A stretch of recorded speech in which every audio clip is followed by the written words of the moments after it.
Hundreds of men abandoned their pulpits in 1775, not to pray, to kill. For 8 years of war, Puritan and Presbyterian pastors fought on the front lines of the American Revolution. The British called them the Black Regiment. For their dark robes, they never removed, even in battle.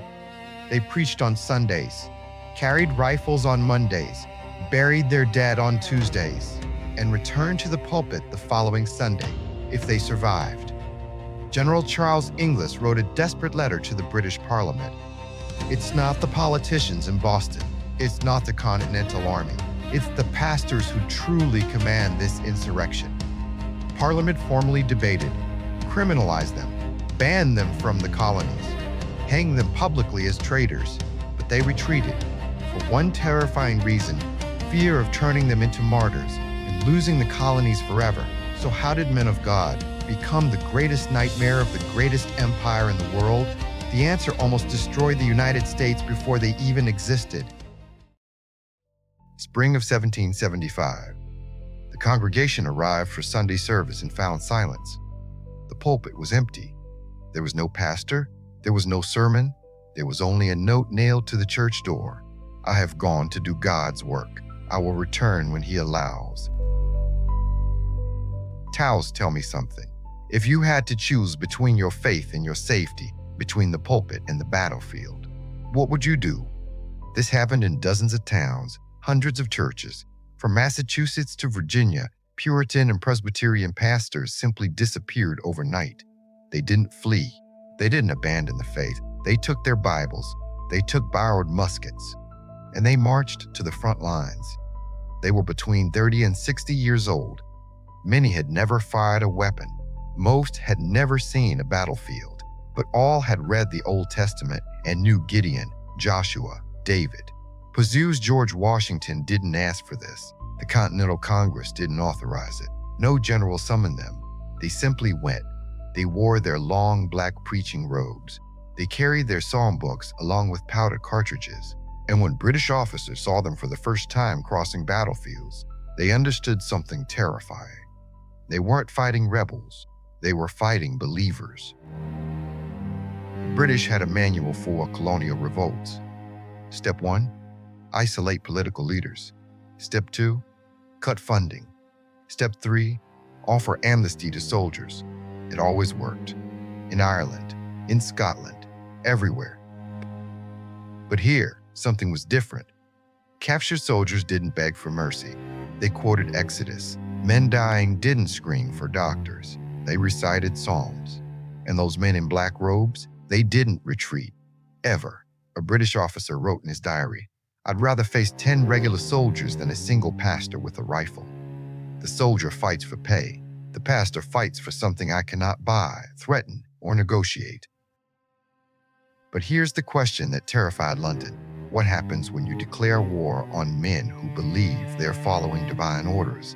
You don't negotiate with fanatics. You don't intimidate those who expect martyrdom. You don't defeat those who've already decided that losing is still victory. The British realized this too late. They called these men the Black Regiment, not out of racism, but out of terror. Those dark robes appeared on every battlefield, like ravens, like omens, like judges. And the empire began to wonder, have we declared war on God? General Charles Inglis was not a man prone to panic. Veteran of campaigns in India, decorated in Gibraltar, responsible for crushing 3 colonial rebellions without losing a single district. But in April 1776, he wrote a letter to the British Parliament that would change everything. It wasn't a military report. It was a plea for help. Your Excellency, we are not fighting the Continental Army. We are fighting the pulpits of America. Every church is a barracks. Every sermon is a call to arms. These men, these pastors, are the true generals of this insurrection. He continued, arrest George Washington and another will replace him. Blockade Boston and they'll fight from Philadelphia. But silence the pastors and the rebellion dies within a week. The letter reached London in June. Parliament debated for 3 days. Conservative members demanded immediate action. Hang the pastors as traitors. criminalized seditious preaching, closed churches that supported the rebellion. Others hesitated. One lord asked, "What if we create martyrs?" Silence. Because here was the philosophical problem the empire couldn't solve. How do you kill a man who wants to die for his cause? The British had faced armies. They had crushed political revolutions. They had negotiated with kings and guillotined nobles. But never had they formally declared war on faith. And that hesitation, that second of parliamentary doubt, would cost an empire. Because while London debated philosophy, the pastors reloaded. Valley Forge. Winter of 1777. The Continental Army was dying, not in battle, from cold, from hunger, from despair. 2,500 men would die there. There's no glory in that. There's no heroism in freezing overnight on an empty stomach, twice. And it was exactly there that the Black Regiment showed its true purpose. They didn't appear in military records. They received no pay. They had no official rank. British maps never marked them as a military unit, but they were everywhere. When soldiers deserted in the middle of the night, it was the pastors who found them on the road, not with threats, with questions. Are you going to explain this to your children? That you gave up when it got hardest? When men died of gangrene, it was the pastors who held their hands. When fever took 20 men a week, it was they who dug the graves. When George Washington had no more words to maintain hope, it was they who preached, not sermons about victory, about resistance. God didn't promise we would win. He promised we would have the right to try. Pazier. Here's what the British never understood. You can kill an army, but you can't kill a conviction. And while the Continental Army bled at Valley Forge, while generals considered surrender, while France still doubted whether it was worth supporting this failing revolution, the men in black remained.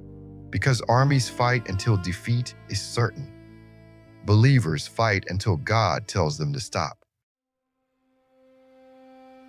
And God hadn't told them. Up to July 1777, British Parliament, the vote was on the table, formally criminalized the pastors of the Black Regiment, hanged the captured as traitors, not as prisoners of war. The logic was simple. Cut off the spiritual head, the body dies. Pause. 32 votes in favor, 38 against. The motion failed by 6 votes. 6 votes that determined the existence of the United States. The official reason recorded in the minutes: to avoid unnecessary religious commotion in the colonies. But the private diaries of parliamentarians tell another story. Lord Camden wrote, "If we hang a pastor, we create 1,000 soldiers. If we kill a martyr, we resurrect a dead cause." Another noted only, "I fear we have already lost this war. We just don't know it yet." Poesie, because here's the truth. The greatest empire in the world took too long to understand. You cannot negotiate with those who don't fear death. The British could blockade ports, burn cities, win battles, but they couldn't kill an idea defended by men willing to die for it. And so they did the only thing left. They retreated, not militarily, philosophically. They admitted, without ever saying it aloud, that they had lost before the final battle. Because they declared war on soldiers and found prophets, the Black Regiment never received medals. There are no statues of them in Washington. There are no national holidays. Most died anonymous, buried in unmarked graves with worn Bibles on their chests and British bullets in their backs.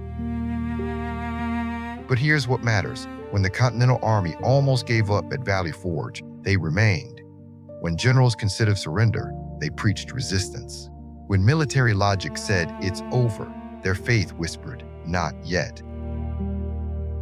And the British Empire, which conquered a quarter of the world, retreated, not out of fear of cannons, out of fear of creating martyrs. If London had hanged those pastors in 1777, if they had turned faith into crime, the United States would have died before their first birthday. But 6 votes in Parliament prevented that. 6 votes, hundreds of pastors, a regiment that never officially existed, and a nation that almost didn't exist at all.